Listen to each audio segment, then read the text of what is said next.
Timepiece Gentleman has been arrested after being on a run from law enforcement.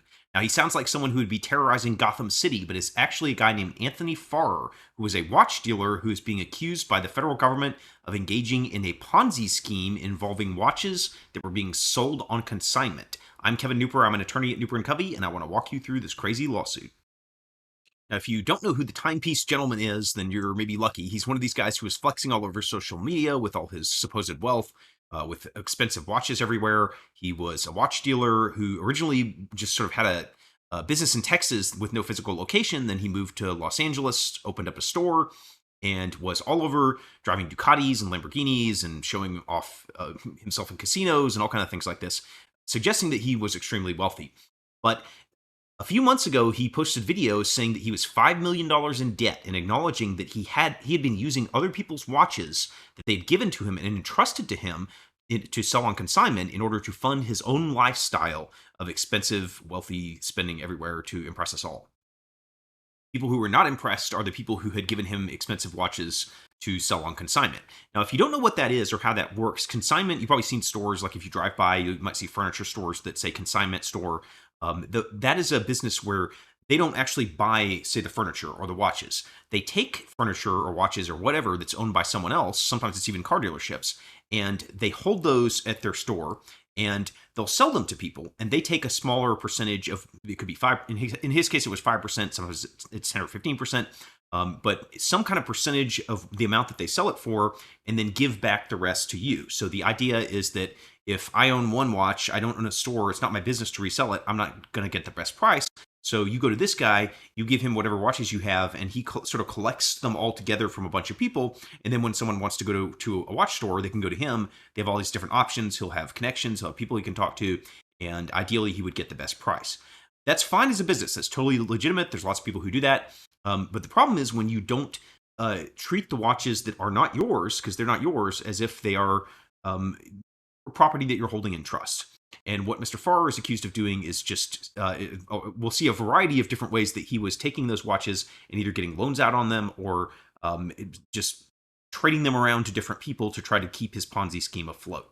So a few weeks ago, he was arrested at a storage facility, and we didn't really know what had gone on. The FBI had arrested him. They had said that they announced that they're going to prosecute him, and now the records have been unsealed. So we can see the affidavit that was used to get a search warrant and exactly what the FBI had been doing. Because a lot of people were wondering why, if this guy had publicly announced that he had defrauded people out of $5 million, why was he still running free? The answer turns out that they've been watching him this entire time, and they finally tracked him down to the storage facility, which we don't know was in there, but they got a warrant to search it. What do we know from the public docket? The docket is a list of things that have been filed with the court. We can see a lot of them now, but not all of them. The first one I want to flag for you real quick, particularly if you're someone who's been watching this case because you have had one of your watches with Mr. Farrer, you may not be getting anything back. That's probably not surprising for anybody who's been following it. In a Ponzi scheme in general, often the victims end up with little or no money. The reason is that mathematically a Ponzi scheme cannot continue going. I'll explain in a minute how those work to you. But this, just real quick, he's got this financial affidavit that was filed in the court. What is that? What is that document? We can't see exactly what he filed, but this is what you file before the court if you don't have enough money to get an attorney. So when you watch television, you see people get the Miranda warning and they say, if you cannot afford an attorney, one will be appointed for you. Well, there's a process to show that you can't afford an attorney.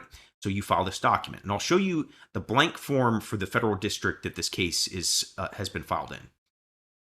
This is the blank version of the form that he would have filed, and you can see here that it's a bunch of questions about your ability to pay for a lawyer. So you say, do I have a job?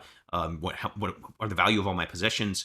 He likely wouldn't be filing this if he wasn't indigent, is what they call it, or where he couldn't afford to do this. So that's bad news for the people who have had their money stolen by the Timepiece Gentleman. Now, sometimes there are ways that money can be recovered by civil lawyers in cases like these. Once he is, let's say he's found guilty, or even before then, you can try to sue people who for some reason would have been legally liable for this. Insurance companies are an example. There may be insurance policies. The lawyers for the people who lost these watches will be exploring, was anybody, there's loan companies, for example, who gave him loans on the watches, as we'll see. There's a lot of people where attorneys who pursue these cases aggressively can go try to find people who they call it touching it, or were involved, not involved in the scheme, but were involved in the process in a way such that they really should have known what was going on. Often, a lot of the people who support a business like this have red flags, or sometimes they even do know what's going on, and they wink, wink, nudge, nudge, and let things go forward. Is that true or not in this case? Who knows? But I can highly suspect that there are attorneys for the people who have these watches, because when you think about a 30, 40, 50, $60,000 watch, the people who own those often can also afford attorneys. So there's probably going to be people sniffing around for money, but it may not come from Mr. Farrer. Here's a copy of what's called the complaint. This is the first document filed in a criminal or civil lawsuit. You can see this was filed on November 6, 2023. And in this complaint, it's got an FBI special agent who asked for a search warrant. So we are looking at what was being filed before they actually arrested the Timepiece Gentleman. We're looking at the basis for why the FBI wanted this search warrant and what they were looking for. You can see that this special agent is someone who is an accountant, so there's a good reason to put that on this type of scheme. He says he specialized in complex financial crimes, and he used to work at a public accounting firm, and so he's filing this on Mr. Farrer and trying to get what's in his storage unit, as well as they also look for his laptop and his cell phone. So what are they accusing him of? We can see this a little bit down here where they state what their probable cause is. That's the basis for wanting this search warrant. So they say that Mr. Farrer founded this company called Gentleman Timepieces in Texas. That is his version that was not online, or that was not in a physical store of the scheme. It was just online. And they say he would use the company to connect purchasers and sellers of high-end watches. He would collect the watch from an individual, have them sign this consignment agreement, and he would get this 5% cut. And then he moves to Los Angeles to keep doing this. And that's when he starts being the Timepiece Gentleman. He was all over Instagram, TikTok, YouTube, just posting all this stuff. And some of that's still out there, but he's also taken down a lot of his pages. We'll see that it was a bad idea to keep it up because the FBI was watching just as closely as his victims. So they say at a minimum, starting in November 2022, he starts defrauding people. And then they say that he was telling them that he was going to do this consignment stuff, but instead of selling the watches that they gave him and giving them the funds back, he would sell the watches and just keep the money for himself. So he's promised, oh, I'll sell your watch, I'll give you money, and then he just takes it. And then the other thing he was doing was he was tricking people into sending him money to buy luxury watches from other people. So he would say, oh, I've got a line on, whatever, this Rolex, this rare Rolex, give me $50,000 and I'll buy it. And he just wouldn't buy the watch. He would take your money, or he would send people a completely different watch. And they're referenced these social media statements I was talking about where he admitted he'd done this. They said the law enforcement FBI says that they've been contacted by numerous victims that wired funds to this guy or gave him watches to consign. They say that they weren't paid back. There's going to be some examples here below. And they also say that these watches that they were giving Mr. Farrer were being moved around among each other. So the victim's watches might be sent off to another victim to try to placate them when they're complaining. So you got one guy complaining like, where's my watch? Where's my money? He would say, oh, I don't have it, but I've got this watch I can give you from my inventory. And it would really be some other victim's watch. And he was just using it to sort of keep the balls in the air and juggle this as long as he could. The FBI says there are at least $3 million that were lost as part of the scheme. And they say that they started looking into this guy. The law enforcement visits his storefront in August, and it's no longer in operation. The building security says no one's been in there in a week. Someone ripped the doorbell camera off. Then they say that he's been posting on social media, and based on those posts, they were watching the posts in a lot of detail. He's going to these different states: South Carolina, Colorado, Texas, Florida, and they're also tracking his cell phone. So they are following him traveling around to these different states. And even as he's done this, even as he's admitted to perpetrating this fraud, he's still on social media, still advertising that he's selling these watches. Now, the FBI says this works like a Ponzi scheme. They say the scheme operates in a similar manner to a Ponzi scheme. Farrer will lull victims into a sense of security by engaging in smaller, successful transactions prior to requesting or engaging in significantly larger transactions. How does a Ponzi scheme work? You may not know that. You may have heard of it, but not know exactly how the details are. So I'll give you a quick rundown so you understand at least the basics. It's this old scheme, and it really predates when this guy Ponzi is sort of the founder. It's been around before then, but he was the one who made it real famous.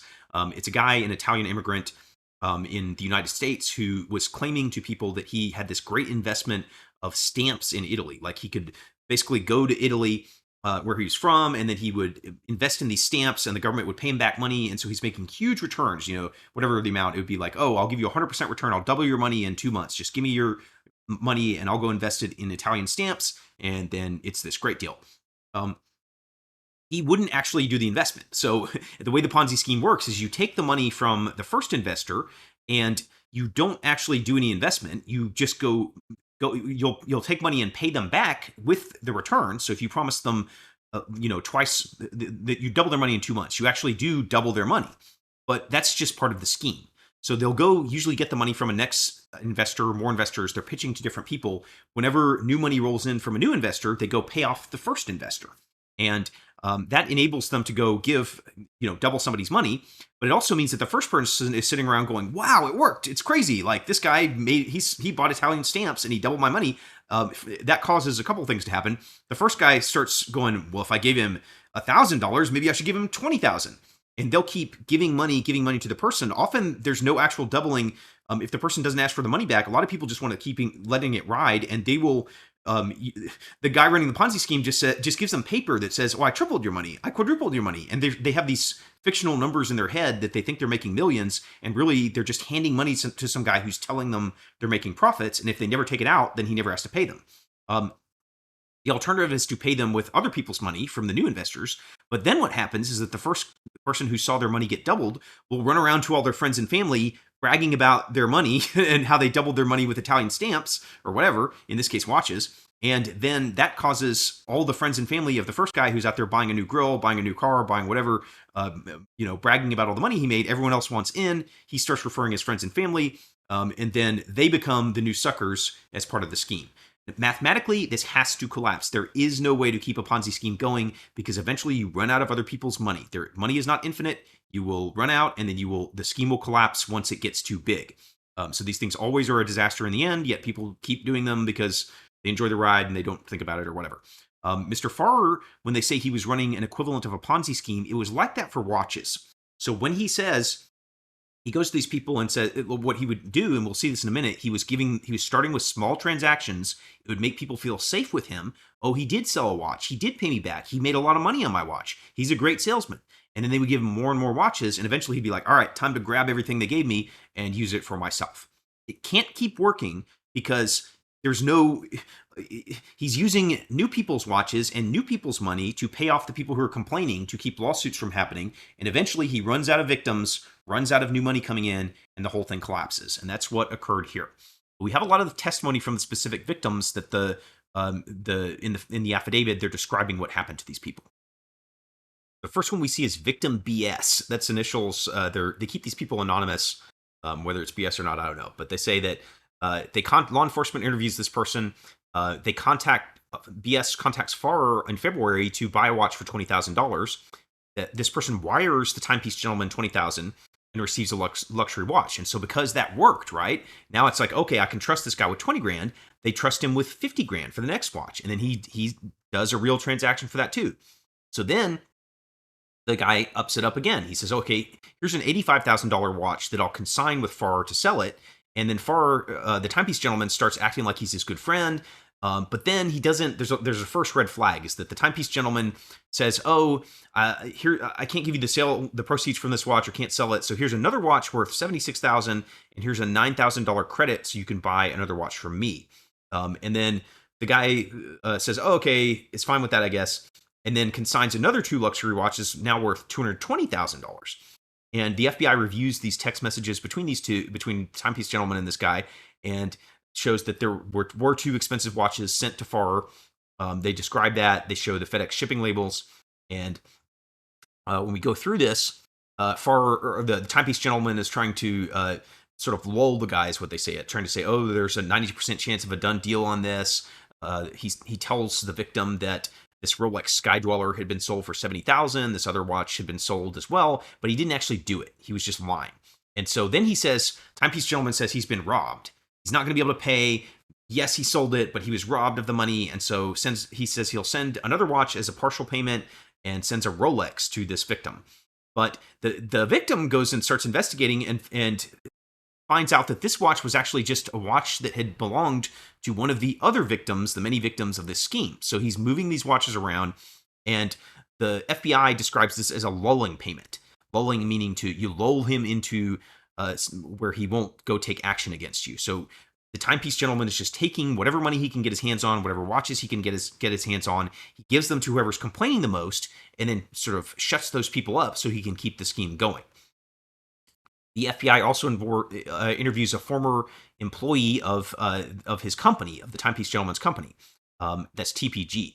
And that employee sort of, it looks like, figured out that something was going on, because the employee leaves in July 2023, but downloads documents from the company. And he downloads their spreadsheet in Excel that tracks their inventory of watches and gives it to the FBI. And which is probably smart on their part, because that's some cooperation that keeps the, if someone's stuck in a situation where they're like, oh, my company is doing something horrible, whoever that is, he or she is covering their rear by doing that. And so now the FBI has the spreadsheet showing all of the Timepiece Gentleman's inventory. There's notations about what was sold and not sold to the different victims. And then this, instead of saying that he was robbed and that or anything about the watch being stolen, he puts a note in the spreadsheet saying that the transaction was complete. You kind of see down here that there's a video in which the Timepiece Gentleman, first he said he was robbed, and then he later admitted online that he was not, and he had just faked it. There's another victim here in this affidavit and search warrant called FL, and that person also went to the FBI, was watching social media videos of the Timepiece Gentleman, and realized that his own watch that he'd sent on consignment was in some of the videos that were being posted here, and he hadn't heard back. It says he sends this watch, this Rolex red letter Sea Dweller, to Timepiece Gentleman. He never hears from him again, and then now he sees it just like being blasted on social media, and they have serial numbers, so he can they were actually able in a lot of these cases to see in the social media, like zoom in and see enough of the serial numbers to confirm, like, yeah, that's my watch. And other people who were receiving these lulling watches were comparing serial numbers among each other and finding out that, hey, this lulling payment, like here, was this guy's watch, or this was my other guy's watch. Got another victim here, this WS. WS buys a few watches, he consigns a few, and then he actually decides to start his own watch reselling business, which, again, this consignment stuff is legitimate. These are legitimate businesses if you do them the legal right way and don't just steal all the money or all the watches. So WS is probably one of the worst victims that they have here. After selling some watches with the Timepiece Gentleman, he decides, oh, I can trust this guy. He sends him 75 watches worth $3.2 million. And this is part of his effort to start this business of his own. And the Timepiece Gentleman was the wrong guy to send that to, because they looked at his bank records. He was wiring money to an account of to this guy's account, $384,000, but nowhere near. It should have been almost $1 million, based on the supposed sales that were happening. And the Timepiece Gentleman also took some of the watches, gave them to a loan company as collateral, and took out a $300,000 loan for himself. So that's part of the scheme, is like, he's got your watches, but then he's going to the bank, or it doesn't have to be a bank, just a financial company, and saying, oh, these are my watches, and I'll hand them to you, and then just give me a loan, and if I don't pay it back, you can keep the watches, which of course he doesn't care about, because they're this other guy's watches. So that lets him, he gets out a loan that way. The FBI talks to the lender, and it looks like they're saying that from all these victims, it's a $3 million loss in total, and that's just what they know about. The Timepiece Gentleman in his videos was saying he owes $5 million. Will it be more? We don't know, but it could get worse and worse as more comes out, because this was written before they actually go and nab the guy, and that's what we'll get to here. Now, this part of this document shows how they tracked down the Timepiece Gentleman and what the FBI was doing to investigate him. So you can see that the Beverly Hills Police Department was actually looking at him in August. So they're the ones who went to this office. They found this camera doorbell ripped off. They interviewed a security guard and said no one had been there a week. Now, after that, they start looking at him on all his social media, and they're watching him go from place to place. And interestingly here, they found that he had applied for a U.S. passport on September 20th, 2023. So I think probably the reason for them bumping up the arrest is worrying that he might try to flee the country. They're watching his videos. You can see they're looking at, like, the sign in the background. They start researching signs they see, and find that there was a store that sells the best pecans in South Carolina, and so they went and were interviewed people there. And then they found him on Katy Trail, which is in the Dallas area, and again, more background signs for Kush jewelers in Florida, and went to his. They find him all these places. They go to his building where he lives in Santa Monica, which is a swank kind of area of most, not all of it, but a lot of Santa Monica is very nice. Some of it is not as nice. And they interview the property manager at the building that he's renting, and the property manager says he drives a red Lamborghini. They couldn't find that, but they did find 2 Ducati motorcycles that belonged to the Timepiece Gentleman that were sitting on the property. It does not look like they're surveilled at 24/7. That is pretty expensive. But then the property manager is kind of on notice. He tips off the feds that the Timepiece Gentleman comes in at 1 a.m. and then leaves the next morning at 10:40, and the 2 Ducati motorcycles are now gone. So this is in August, middle of August. He's still on social media at this time. There's still people going, why is he not arrested? Why is he not arrested? And the FBI is still trying to find him. They find him again from watching his cell phone. They find that he went to a casino in Las Vegas, bought $14,000 of casino chips, retrieved $18,000 or almost $19,000 in cash. Then the next day buys $19,000 in casino chips, but then doesn't withdraw the money, which sounds like he lost another Rolex worth of cash at some casino. And then the next time he pops up is in October 26th, at the end of October in Los Angeles. They kind of go through here what he had admitted publicly that he had, just stolen from people, and they check his DMV license in Texas, so they say that they see him like they can identify him from that and from the driver's license, which he's not hard to identify given he's all over social media, but that gives a little bit of proof for kind of the search warrant level of probable cause. And they go through kind of his confession videos where he was saying that he had done this. He admitted to robbing Peter to pay Paul. He was saying that if he could keep operating his business for just 6 months, that he would be fine. He changed the way he's operated. That's kind of the Sam Bankman-Fried defense. That's what that guy was saying too, is that if you just let him keep going, he'd make another bet and he'd win. And it's kind of the gambler's mentality that a lot of fraudsters have, is that they take huge risks and they think they'll win, and kind of delusional level risks. We see that a lot, frankly, as an attorney. I see people taking gambling risks that you're looking at it just going, it's kind of stupid. But people, when they're locked in this mindset, they can't get in touch with reality even sometimes. And I think that's where this guy was. So he's texting his victims, saying that he can't live with the lies anymore. And he admitted he'd lost, 2 million in watches, and the same kind of stuff he's saying publicly. But again, this is all evidence for probable cause. And so one of the people texts him and says, "I'm proud you're taking responsibility, but I'd feel a little better if you didn't make up stuff about losing 2 million in jewelry." And so he keeps selling watches, keeps selling Rolex. The FBI is looking at the videos and watching the serial numbers in his Instagram postings, and he figures out at some point that people are doing this and starts blocking off the serial numbers. They see him selling 150,000 watches. They know that he's using this WhatsApp marketplace for watches where dealers can buy it in something called Dealer Chat. So law enforcement was watching his sales on that, and they eventually in November find that he has a storage unit.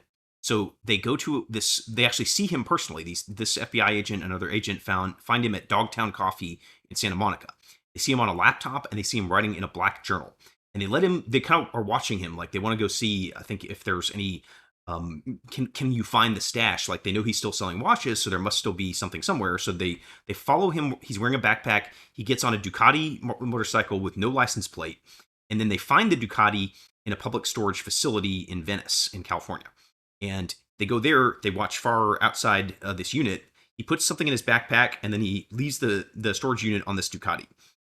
Then they find that back in Santa Monica. So he's going around, and he goes to a FedEx, which makes them think that, he says, kind of based on his training, he thinks that he's going to the storage unit, getting watches, and going back to the FedEx and shipping them out. And maybe even living there, because we don't know where he is. He's renting the unit. They found him there again. The district manager says that the Timepiece Gentleman was coming in often. So then he gets to a bunch of his experience. There's one interesting thing down here. He says a lot of the ways that people hide things, but one of the things they can do in a warrant that you may not know that they can do in a warrant is that they can, if we find it a second down here, a lot of people put their iPhone or whatever under a fingerprint ID and like an ID with your face, or it'll like scan your eye.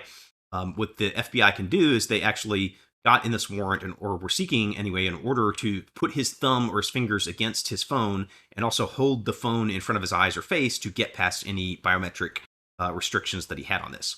And then this was sealed for a while before they actually, so that they would have time to go actually get him. So they went to the storage unit, they got the Timepiece Gentleman, and now he is sitting in a cell awaiting his trial. How long could he get? He could get a long, long time. This could be a 20-year kind of thing.